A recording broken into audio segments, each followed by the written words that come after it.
Hi everyone. One of the things we like to do here at Comicsgate is investigate the industry, so we have a lot of questions that need answers.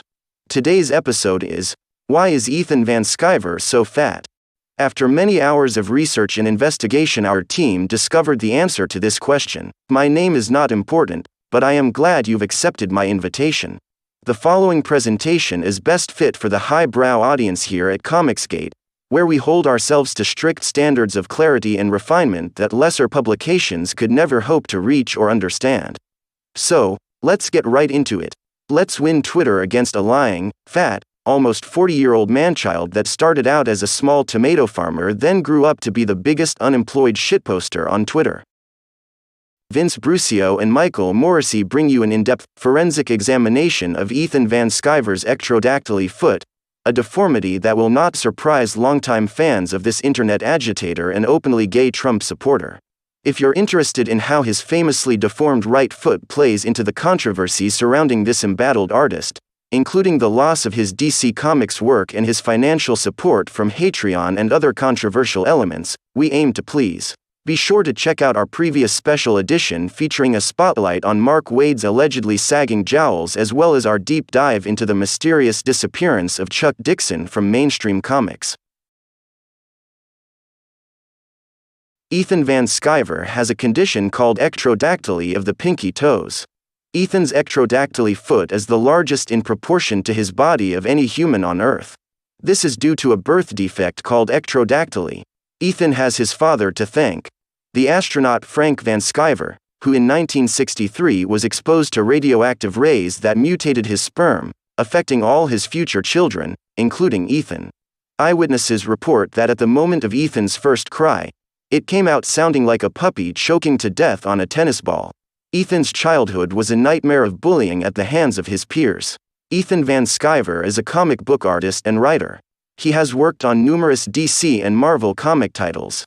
He's also the subject of several controversies, and his recent work has been called into question. Ethan is a former Jack Kirby assistant and founder of the failed comics studio, Van Sciver Productions. He's best known for his work on titles like New X-Men and Green Lantern, Rebirth, which he drew during the infamous, and very obvious, Bill Gemma's era. When Ethan was 15, he discovered the work of Jack Kirby. He copied pencil sketches in his high school art class, drawing in a heavy pen style similar to the one found on old comics covers. He began copying pages from Jack's comics and creating his own versions of plots involving Dynaman. Ethan created an alternate version of Don Blake called Dylan Connective with his assistant, Dr. Holmes. It was rough but promising work for someone who had never dreamed themselves an artist until then. Van Sciver is notable for his Brony Pony web show, but he has also created indie comic books. He was born in 1975 and lives in Idaho Falls, where he earned an arts degree from the University of Idaho. In 2014, Ethan created a web series called Bronies for Good. In 2001, Van Sciver was a storyboard artist for Cartoon Network's The Powerpuff Girls and the Spike TV Network's Tenchi Muyo. At one point in the 2000s, Van Sciver had started to gain weight that made it difficult to do posting panels up at their conventions because he would get fatigued quickly when lifting children. However, when Van Sciver hired Becky Cloonan in 2004 to do art duties they would later marry in 2008, she suggested they start businesses together. Known for work such as Green Lantern, Rebirth, and Superman, Batman, Public Enemies, the two still owned Comic Dads, the company. They developed the artwork for their now defunct website that was launched before everything crashed in 2001, meaning that it would have been one of those natural 1997 .com booms. The announcement about their real working partnership was put onto her company's blog, and both Jane Weedlin and Howard Cruz were interviewed by Cloonan for publishing an art book about Becky called Becky Mayday.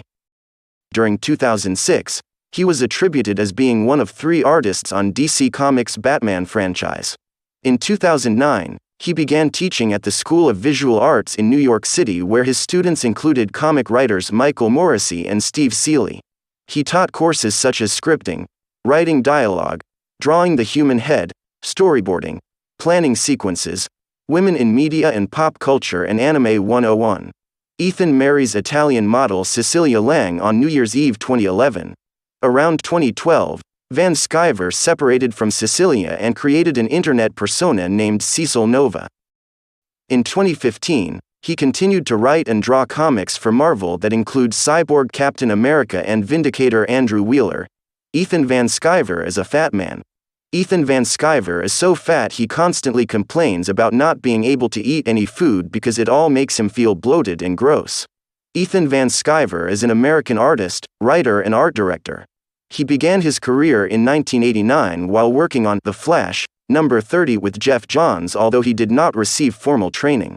Ethan had the help of various artists to create some of his own storyboard sequences for Shade the Changing Man, Deathstroke and Captain Atom, essentially firing him from all three projects. However, this eventually led him to launch a new studio called Comic Shop News, which became the publisher for Cyberforce issues 6 to 8.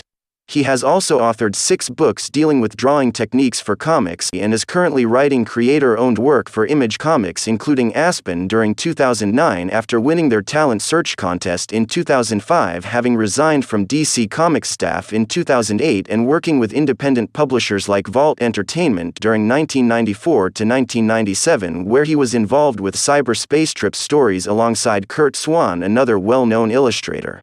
In 2001, he left Comixpress to pursue freelance work, providing art for CrossGen's Gen Cubed and Cliffhanger series before becoming a regular penciler on Marvel Comics' New X-Men in 2004.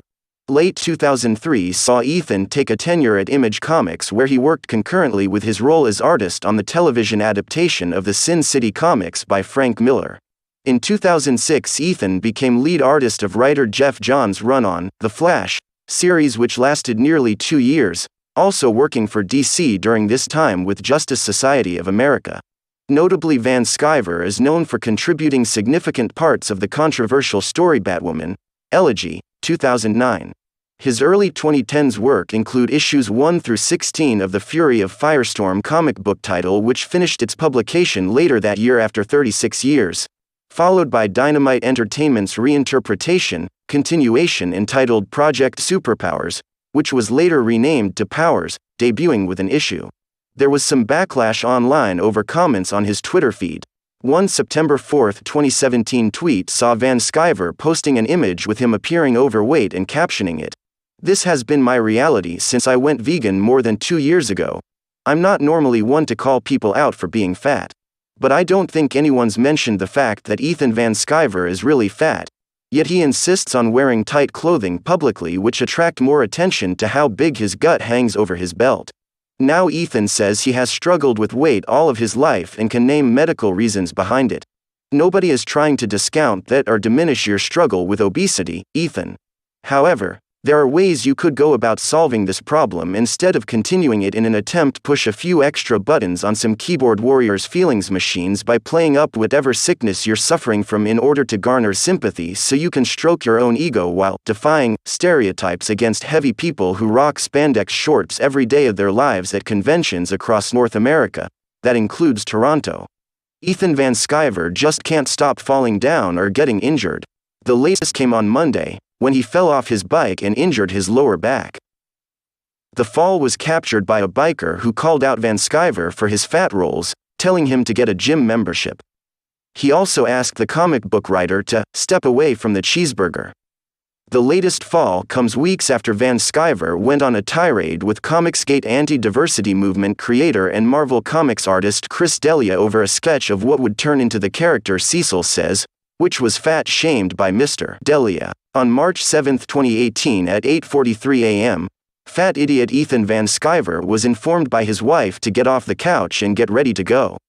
He then proceeded to blame fat-shaming trolls on Twitter the reason why he is in so much pain after spending most of his waking hours on a couch.